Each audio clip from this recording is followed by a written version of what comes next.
Hello everybody, this is the professor, and this is my video tutorial on how to fix a common problem on the Samsung flat panel televisions. This is my trusty helper, Milo. Milo, do you want to go ahead and turn on the TV and show people what the symptom of the problem is? Go ahead and turn it on. Okay. So Milo's activated the power switch on the TV, but as you can see, the TV doesn't turn on immediately. Might be able to hear the clicking of the relay inside of the TV. It'll click for several times before it turns on. This particular TV started clicking about 3 to 5 times before it would turn on, and slowly over time, the performance has gotten a lot worse, and it could spend up to 5 minutes clicking. Before it turns on. So what we're going to do is we're going to disconnect the power from the TV. We're going to lay the TV down on a flat surface, and we're going to start disassembling the TV. So let me show you how that's done. Okay, so now we have the TV laid down on a flat surface. I'm using this bed in the guest room for a surface to fix the TV so that I don't scuff up the front part of the television.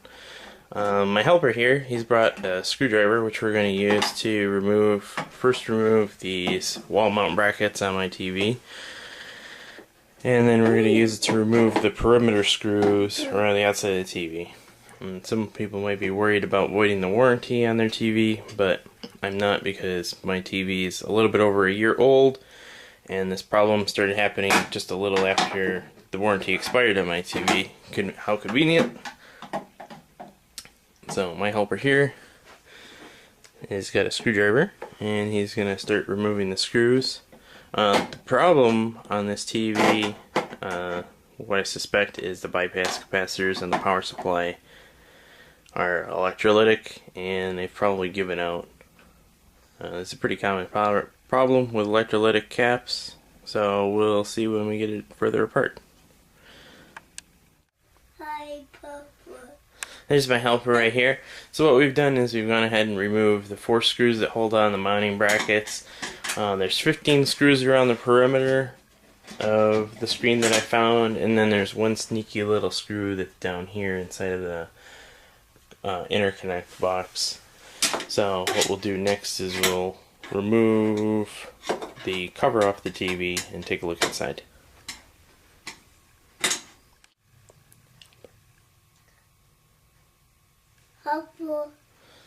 There's my helper. So we've got the cover off of the 52-inch flat screen here, and just taking a quick look, looks like this is the one part of the backlight control, probably an inverter board for the backlight. This one right here appears to be the CPU board. It has all the intakes on it. This is a speaker down here. There's another one over here for the stereo. Similar backlight inverter board over there with another set of speakers. Here's the wall mount bracket. There's the other wall mount bracket. And then here, if we look here, here's the AC input. We follow a cable in here. This is likely the power supply board. So we're going to take the cage off and take a look and see what's inside of there. Okay, so what we've done here is we've removed about 7 screws from the perimeter of the cage around the power supply area. There's a piece of tape here that holds the speaker wires up against the body of the unit so that they don't get pinched when you put the cover back on. Once we remove that, then there's the power supply in here. So we'll take a look at the power supply and see what's going on. Okay, so we've gone ahead and removed the cage from the power supply, and taking a quick look around, there's 1, 2, 3, 4, 5, 6, 7 connectors that are holding the board down, along with screws along the perimeter. Samsung has marked the AC and the DC sides of the board with hot and cold, so when we're working with the board, we're going to want to make sure that we're holding the cold sections of the board, just in case there's any residual charge on these large bulk capacitors on here. If we take a look at the bypass section of the power supply right here, we can see there's two obvious electrolytic caps that have bulged on the end and are leaking electrolytic fluid. This is just what was described in the forums by several other users. So what we're going to do is we're going to remove this board, replace all the 1000 microfarad caps that have a 10 volt rating on there, just so that we don't have problems with these other 3 caps that are located in this section right here.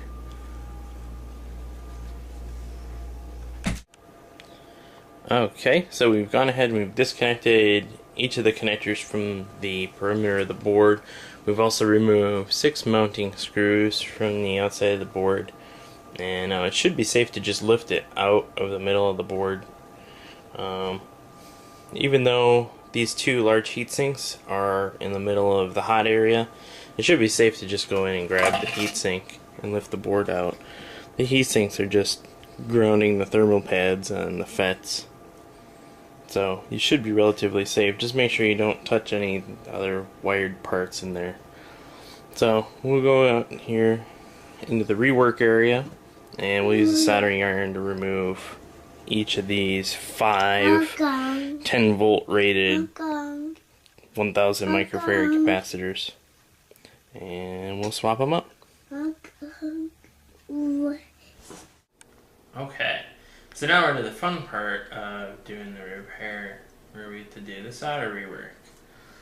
So what I've done is, even though we're using RoHS solder on the board to have the board built, I'm using leaded solder to do the repair. This is 60-40 solder with 0.031 diameter, rosin core, good stuff. I also have a bottle of rosin flux, which isn't here, it's somewhere else. So I've already gone ahead and taken off one of the capacitors right here. Before I took off the capacitors, what I did is I labeled this side of the board with a marker to mark the negative side of the capacitors, so that we don't forget which side is negative when we put the new capacitors on. And then on the other side of the board, I've gone ahead and I've drawn arrows at all of the terminals that I'm going to unsolder to remove the caps. And so I found what works so far for pulling the caps off is just using a pair of needle nose pliers to grab the cap on the component side of the board, and then one at a time unsolder the terminals on the solder side and walk the capacitor out. So I'll start that. There's my helper over there. Say hi, helper.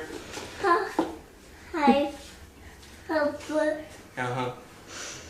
Alright, so what I'll do is I got my Echo soldering iron right here, which doesn't seem to be on right now for some reason. Say, Mama. Yes. There we go. So I turned my soldering up to 700 degrees Fahrenheit so that make sure that we're able to rework the RoHS solder. Let me go grab my rosin flux really quick. I'll be right back.